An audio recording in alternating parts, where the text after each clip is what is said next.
Incidentally, this was the map I maintained at the time. Okay. This map. There was the division. I was in the 101st Infantry then, and of course the regimental operations section maintained the same map. Mm-hmm. And I was able to get a copy, and I maintained my own private map, and was lucky enough to be able to get it back after the war.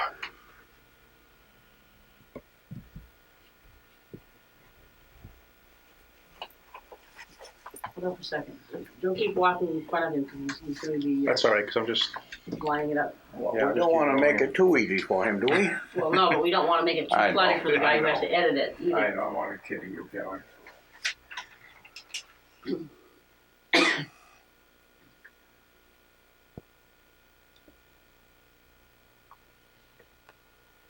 How about that reflection in the mirror? Won't that be a handicap? No, it'll be below the mirror.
I'll take a still picture also.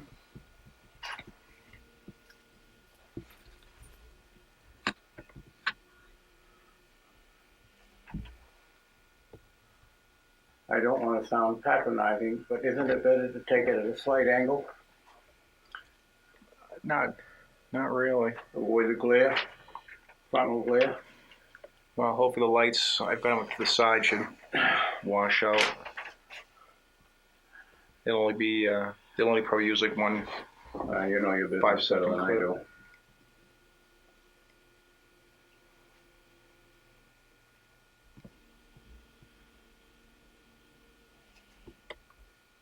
That's the 101st and 104th regiments on that map. Exactly.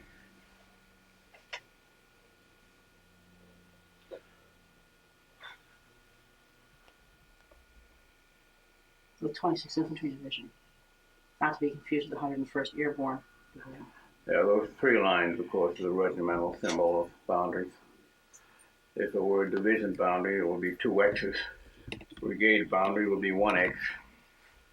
Battalion boundary would be 2 vertical lines.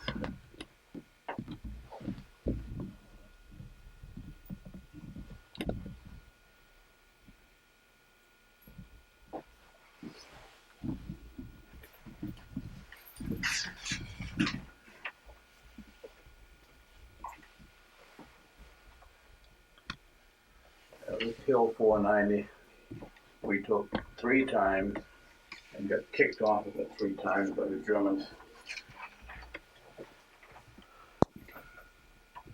No, I had a little tripod in my car. It might be better to set up on that, and then it wouldn't be whittling with me. Want to try that? It's solid. Because it's not something you're going to hold for a long time. And people are going to read. It's just going to be quick, shots of the map and.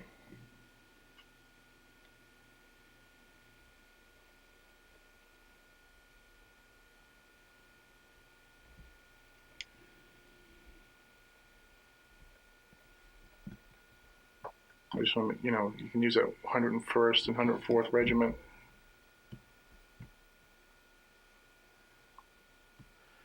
.328 at the time must have been in reserve. Were you able to include, Karen, the Alvin York 328 story? Not really. It didn't write in well, considering the amount of time.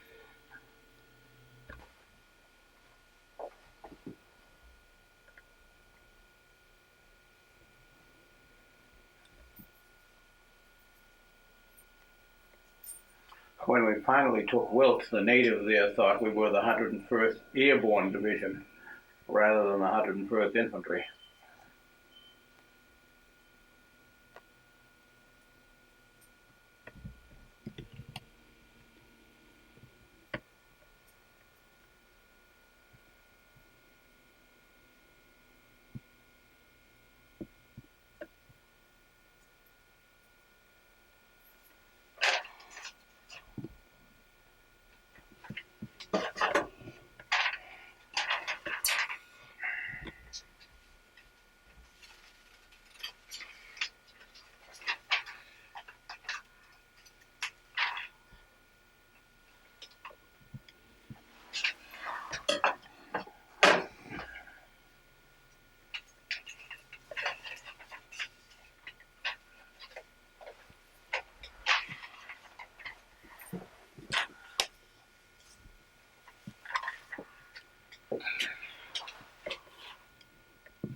Can you read that, Karen? Wait a minute.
River. We sat in front of that river for 3 weeks, unable to get across, and had great difficulty even getting patrols up to the river to determine the width of the stream and the force of the current.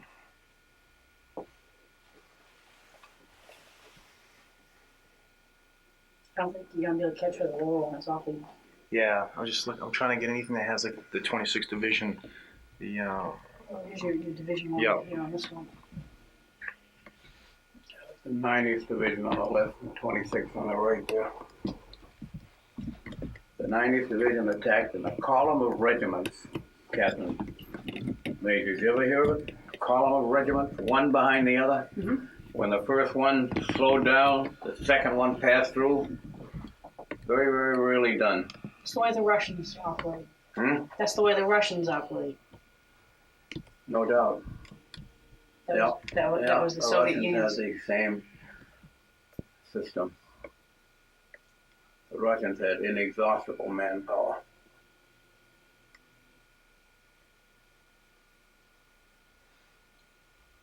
German units in Russia frequently fought like islands in the midst of a raging torrent of Russian forces.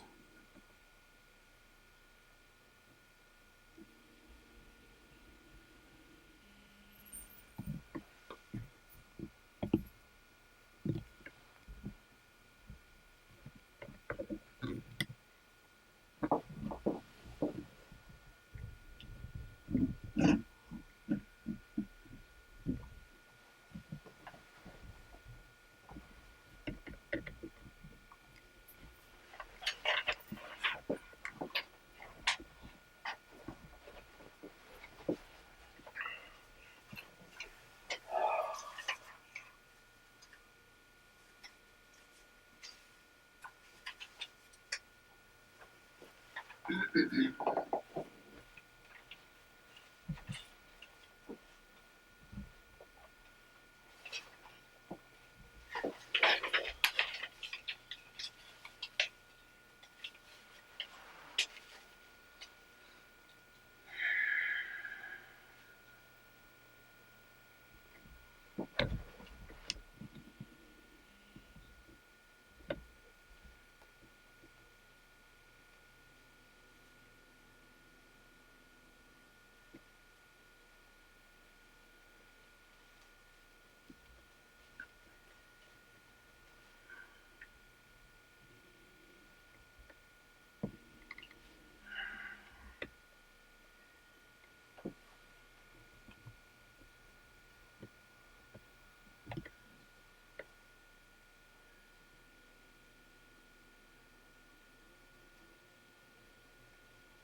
else?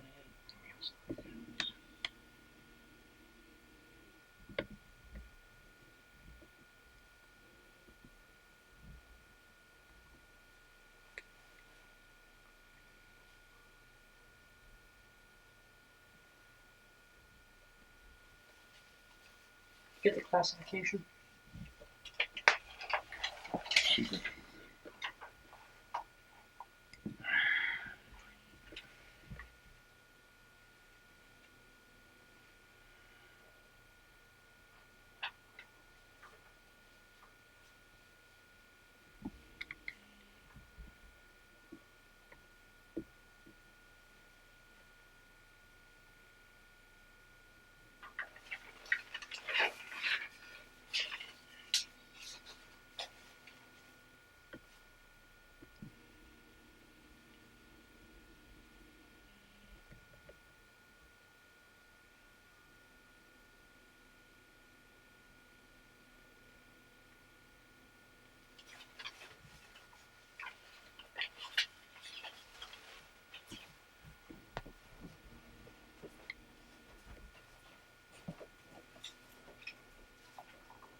All right.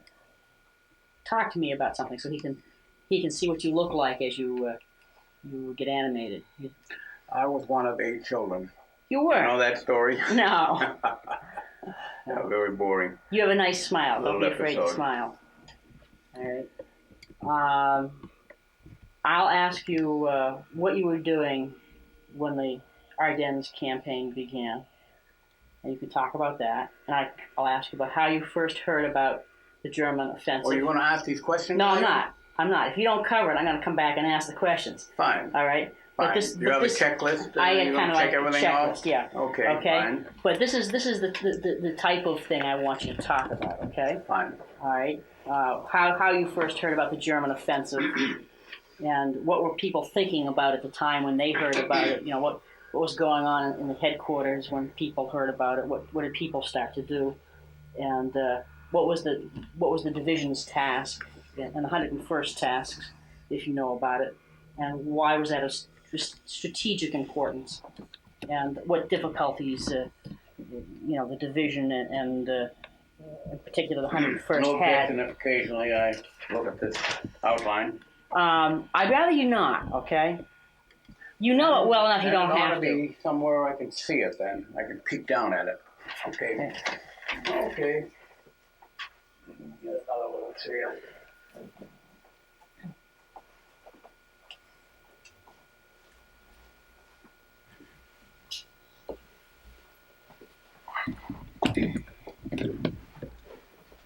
When you're ready to go, do you feel all comfortable? Fine. Good. Fine. Okay. You can smile. We're rolling, so. Okay. Why don't you you begin? All right. We'll start off by saying, what were you doing when the Ardennes campaign began? In the middle of December, the 26th Division was stationed at Metz. We had finished 2 months of very hard fighting in the Lorraine campaign. We participated in General Patton's attack that started on the 8th of November. We had received 4,000 new replacements. Instead of being infantry, they had come from quartermaster, ordnance, other service units, and most of them had already forgotten how to load an M1 clip into their M1 rifles. We were hastily trying to train these men in the use of bazookas and other infantry weapons. Our special service officers at the time were actually in Metz speaking to the town authorities, trying to line up 100 French girls for the dance that we were planning for the 18th of December. On the 16th of December, of course, the Germans launched a full counteroffensive against the south flank of the 1st United States Army. They employed some 20 divisions, almost half panzer divisions, half infantry divisions, and 2 elite parachute divisions.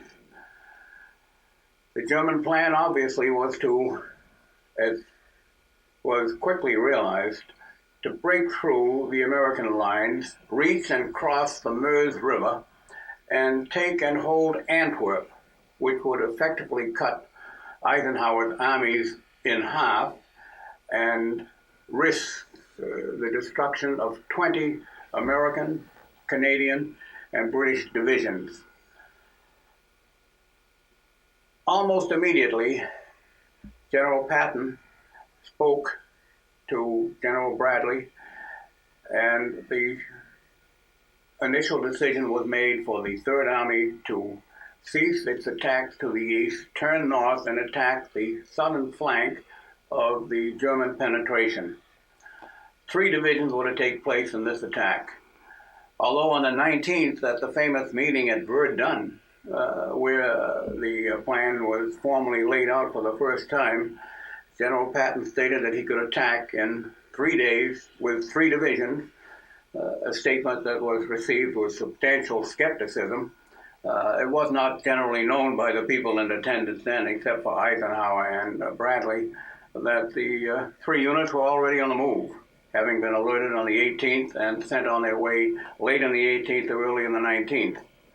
The 26th Division was to be the center division of this attack, with the 4th Armored Division on its left, with its objective Bastogne, and the 80th Division on the 26th Division right, with its objective to break through the German forces and head not only for Wiltz, but for St. Vith.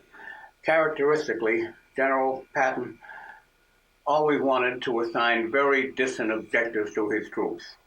The 26th Division mission was to take Wiltz and then continue north toward St. Vith.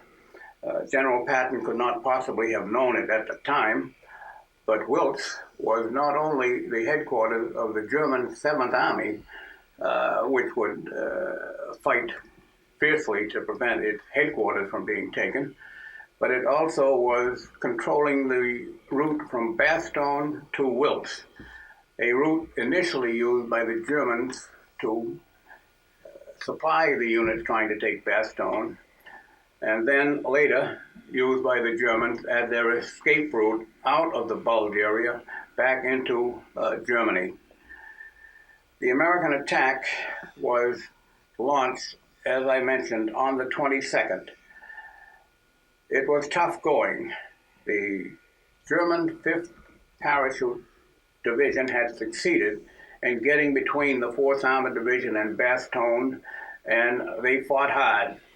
The 4th Armored Division, which was already pretty well worn out from 2 or 3 months of previous fighting in Lorraine, its tanks having reached the point where maintenance was usually mandatory, ran into one successive strong point after another. And because Hitler had ordered very flatly that the Bastogne be taken, the German units were counterattacking frequently. The 26th Division in the middle had probably the worst terrain that was faced by any American division in the Ardennes battle. It was a series of cross compartments, one ridgeline after the other, that had to be assaulted frontally. The Germans, with 5 years of combat experience, knew how to defend ridgelines. It took the 26th Division 3 weeks to reach the objective of the Wilkes River.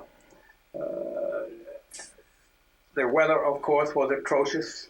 Freezing rain, snow, uncomfortable conditions, medical problems like trench foot occurring to add to the normal battle casualties.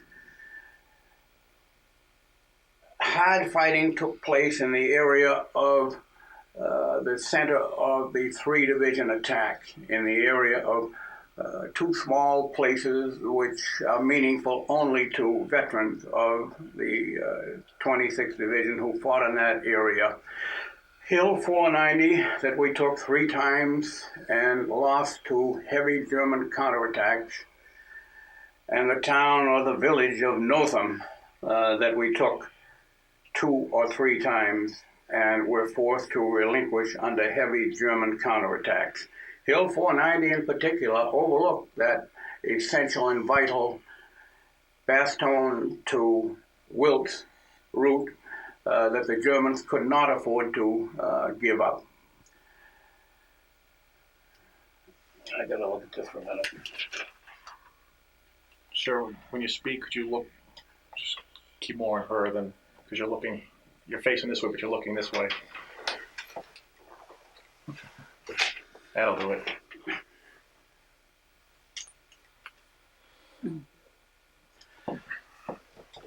One of the principal missions that General Patton gave the 26th Division was to protect the right flank of the 4th Armored Division. That flank was open. The 26th Division route, just to the east of the 4th Armored Division's attack, left a substantial area open to enemy flank attack on the 4th Armored Division, and a special task force of the 26th Division was organized and put into place inside that gap. That gap actually became famous in German military literature that I have read after the war, which talks about the little bulge. We talked of the big bulge, and the Germans talked about the little bulge just southeast of Bastogne. It was that little bulge that the 26th Division was filling and protecting. Members of the 26th, of course, like to say that without that flank support from the 26th Division, the 4th Armored Division, if they had reached Bastogne, would have done so at a much later date. With Bastogne captured, the general feeling was that the fighting in that area was over. This was totally untrue. When Bastogne was relieved on the 26th of December, the day after Christmas, Hitler's reaction was to order an intensification of the effort to take Bastogne. And a number of the German units that were facing the 4th Armored Division were actually facing in 2 directions. They were facing towards Bastogne in their attack to reach it, and they were also facing south to ward off the oncoming 4th Armored Division, which the Germans knew was one of the elite forces of the American Army. The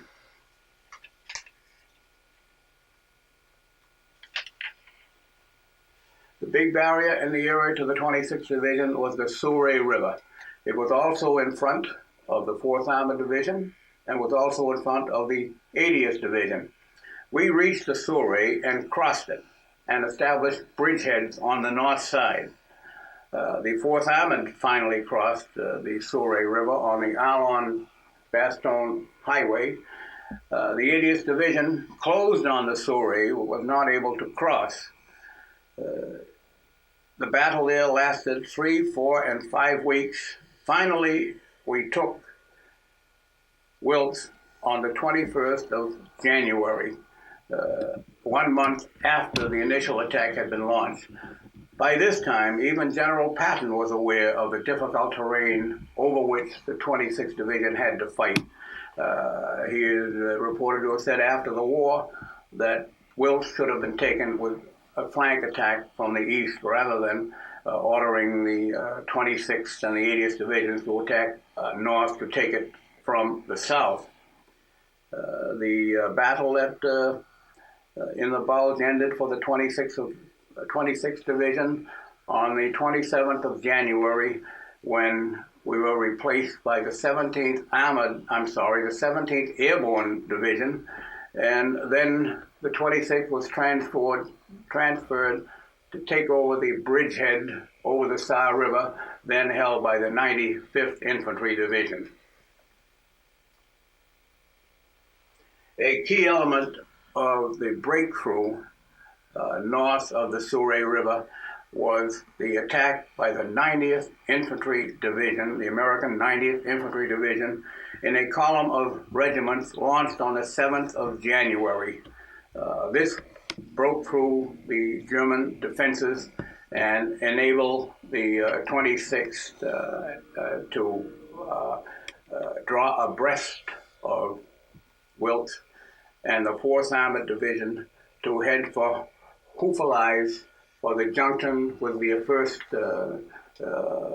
American Army in that area. What was it like at headquarters when you first heard about the breakthrough? Initially, wild rumors swept the units. Officers and men at this point had generally felt that the war was practically over, that the German army was about to collapse. Instead of that, they launched this gigantic offensive, and it caused wild rumors to spread of deep German penetrations and heavy American losses, wildly exaggerated under the circumstances. What was the spirit of the troops going into this battle? Generally, the troops responded well. With the new replacements that we had received, of course, who had only had infantry training in the first 8 or 12 weeks of their military service, it was a little different story. They didn't feel they were prepared. We had launched an intensive training program at Metz to reacquaint them with infantry weapons, but after 2 days of that training, the attack had been launched by the Germans, and the training schools had to be canceled, and instead the troops loaded onto 2.5-ton trucks and great 70-man semi-trailers to be transported through the rain and snow 100 miles north to their assembly point at Arlon to be prepared to attack in 2 days. How bad was the weather? This is sort of a personal feeling by me. I've read a lot of military history, and the authors, the writers, always exaggerate the weather. Napoleon's invasion of Russia was supposed to have been the worst climate in 100 years. They say the Battle of the Bulge climate was the worst in 50 years. I think personally that it was a normal winter for that period. Who was the first into Wilkes? What units were the first? There is some question about that. I have attempted to research that over the last several years, and I know that when the troops entered Wilkes and they were asked what outfit they were, they said 101st. And The response was 101st Airborne? No, the 101st Infantry of the 26th Division.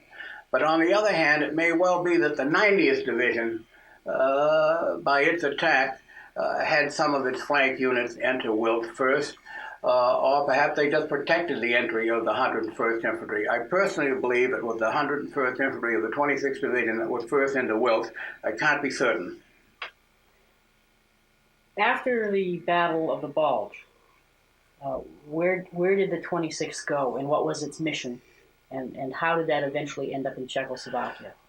At the end of that 5-week fight around the Surrey River and north into Wilt, the 26th Division, like the 80th Division and the 4th Armored Division, were played out.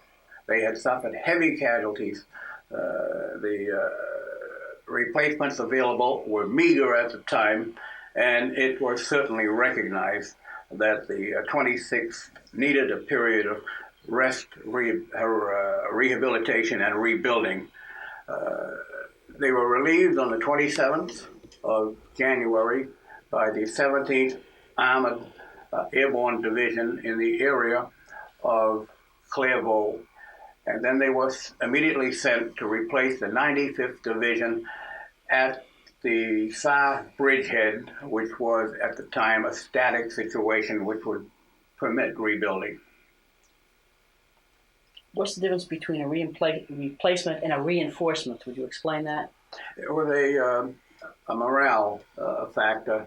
The American Army, obviously the personnel people had underestimated the need for replacements in Europe, substantially underestimated. Eisenhower, Bradley, and other American commanders frequently sent staff officers to Washington to warn them of the need for infantry replacements. The American Army was afraid of the term cannon fodder. So for morale purposes, they changed the name of replacement to reinforcement. For the troops, of course, it was a ridiculous, meaningless change. How many Tiger tanks were in the area? Tell me about Tiger tanks. The German Tiger tank was no doubt the most effective tank in the war. It mounted initially an 88 millimeter cannon, and then was supplanted by a 105 millimeter cannon. They could knock out at a distance of over a mile any American tank. However, the bridges in the Ardennes would not support the weight of those tanks. They weighed upwards of 62 tons. There was even a Ferdinand model that weighed 70 tons. Although all American units reported having fought Tiger tanks, in most cases they were not Tigers. They were either Panther tanks, which weighed 50 or 60, 40 or 50 tons, or the Mark IV tanks, which were the size of the American Sherman tanks. We were able to defeat German tanks because we outnumbered them 4, 5, and 6 to 1, and could attack them from the flanks at their vital points. The Tigers, according to what I read, 150 of them were committed in the Battle of the Bulge area. Many of them were in supply columns that were following up Joachim Peiper's penetration in the north, the one that was so threatening that the 82nd Airborne was detoured from Bastogne to block Peiper's advance. He was the spearhead of the 1st SS Panzer Division, which included a battalion of the Tiger tanks, but very few of them ever got into action, largely because of the bridge situation and the devastation caused to the German army by the American engineers who were blowing up the bridges right in the face of the advancing German troops. Could you tell us about the 11th Panzer Division? The 11th Panzer Division is important to the 26th Division because when we went into action in October of 1944 in the area of Aracourt, our first combat foe was the 11th Panzer Division, a first-rate, well-respected unit of the German army. They were given the mission of holding the line against the 26th Division, which had, in the Aracourt area, replaced the 4th Armored Division. It was a mission unsuitable for an armored unit to hold a defensive position against an infantry division. But the Germans at that point were husbanding their units for the Battle of the Bulge. And the 11th Panzer Division, which fought the 26th Division 5 times in World War II. They were our first combat enemy, and at the end of the war in Czechoslovakia, we took their surrender. So they were our last combat enemy. In the meantime, we fought them at Meiningen, at Fulda, and other places. And we developed a substantial degree of respect for the 11th Panzer Division. Today, when I meet a man who claims to have served in the 26th in World War II, I ask him, tell me about the 11th Panzer Division. If he can't say anything, I know he was not in the 26th Division. Do you want to go to the map? We'll try explaining some of that stuff on the map. 37 minutes so far. Okay.